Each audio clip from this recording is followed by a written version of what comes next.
আরও একটি ব্লগে। তো কেমন আছো তোমরা সবাই? সবাই খুব ভালো আছো, আমিও খুব ভালো আছি। তো সকাল সকাল বসে গেছি তরকারি কাটতে। সবজি যখন কাটি বা রান্না করি তখন মনে হয় কত রান্না করলাম আর কত কিছু কাটলাম, কিন্তু খাবার সময় যখন থালাগুলো সাজাই তখন মনে হয় এই কটা মাত্র। তো দেখো কেটেছি হচ্ছে এখানে শাক, আর মুড়িতে খাবে শসা কেটে রেখেছি, মুড়ির জন্য বেগুন দিয়ে আলু দিয়ে ভাজবো। আর এটা কেটেছি পটল, কাঁচকলা, আলু দিয়ে মাছ দিয়ে ঝোল হবে। আর এটা হচ্ছে নিম বেগুন কেটেছি। আর এখানে হচ্ছে কুমড়ো আলু ডাঁটা দিয়ে, কাঁচা কুমড়ো, তো ডাঁটা দিয়ে তরকারি হবে। আর এখানে মাছ এনে রেখেছি, তো মাছগুলো এখন ধুয়ে নেব। চলো মাছগুলোকে এখন ধুয়ে নিই ভালো করে।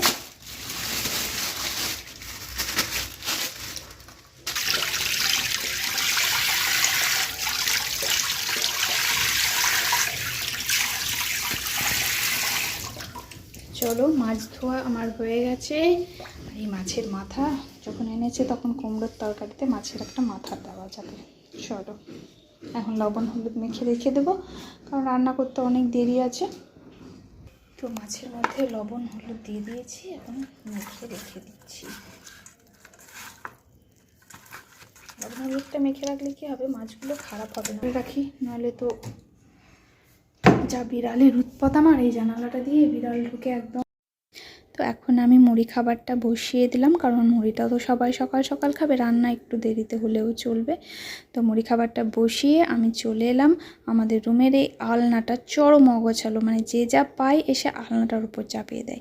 তো আজকে ঠিক করেছি যে আলনাটাকে আমি গুছিয়েই ছাড়বো। তাই সব কিছু একদম আলনা থেকে সব নামিয়ে নিলাম, আর তারপরে একটা একটা করে ভাঁজ করে রেখে দিলাম। তো এই রাখার পর দেখো আলনাটা কেমন লাগছে। এবার এভাবে গোছানো থাকলে কত ভালো লাগে।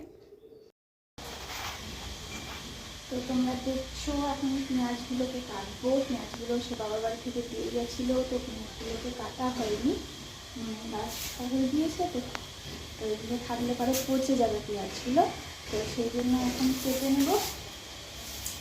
চলো পেঁয়াজগুলোকে এরকমভাবে কেটে নেব। চলো রান্না করতে করতে দেখলাম একটা বেল রাখা ছিল, তাই বেলটাকে সঙ্গে সঙ্গে ভেঙে শরবত করে নিলাম। আর বেল তো পেটের পক্ষে খুবই উপকারী, আর এই গরমকালে তো শরবত সব থেকে ভালো। তো গ্লাসে করে 2 গ্লাস সাজিয়ে নিলাম ছেলের আর বাবার জন্য, আর বাকিটা থাকলো মায়ের জন্য। কড়াইয়ে তেল গরম হয়ে গেছে, দিয়ে দিলাম মাছগুলো ভাজতে, আর তারপরেই আমি করে নেব মাছের ঝোলটা। তাহলে রান্না কমপ্লিট। আর রান্না আমার কমপ্লিট হয়ে গেছে। তারপরে আমি দেখো সবার জন্য ভাত বেড়ে নিয়েছি, আর তারপরে সবাইকে ডেকে দিয়েছি। তো সবাই আমরা একসঙ্গে খাওয়া দাওয়া করি, সেই জন্য সবাই একে একে বসে যাচ্ছে, আর আমি ভাতের থালাগুলো নামিয়ে দিলাম। তো দেখতে পাচ্ছ এখন রেডি হয়ে গেছি, যাচ্ছি হচ্ছে বাজারে। বাজারে আজ অনেকগুলো কাজ আছে, সব কাজ সেরে তারপর আসবো। যাব হচ্ছে আমার সঙ্গে মাও যাবে। যাব হচ্ছে সোনার দোকানে যাব, একটু একটা বিয়ে আছে তার গিফট কিনতে হবে।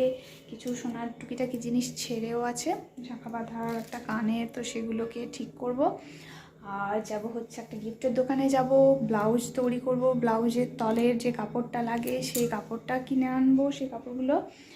তো অনেকগুলো কাজ আছে, তো চলো এখন যাই। তো বাজার থেকে আমি চলে এসেছি, তোমাদেরকে বললাম যেহেতু সোনার দোকান যাব, আমাদের একটা বিয়ে আছে, গিফট দিতে হবে। এটা নেওয়া হলো মায়ের জন্য, মা এখন পরবে একটা। আর একটা নেওয়া হয়েছে বিয়ের জন্য, যেটা গিফট দেব। তো সেটা হচ্ছে এইটা। তো মায়ের খুব ইচ্ছে ছিল একটা পলার আংটি পরার, তো বললাম ঠিক আছে নিয়ে এলেন। তার জন্য নেওয়া হলো, 2টো আংটি নেওয়া হয়েছে। তো কেমন হয়েছে ডিজাইনগুলো তোমরা কমেন্ট করে জানিও প্লিজ। তো চলো আজকের মতো ব্লগটা এখানেই শেষ করছি, দেখা হচ্ছে পরের ব্লগে। সবাই ভালো থেকো, সুস্থ থেকো, টাটা।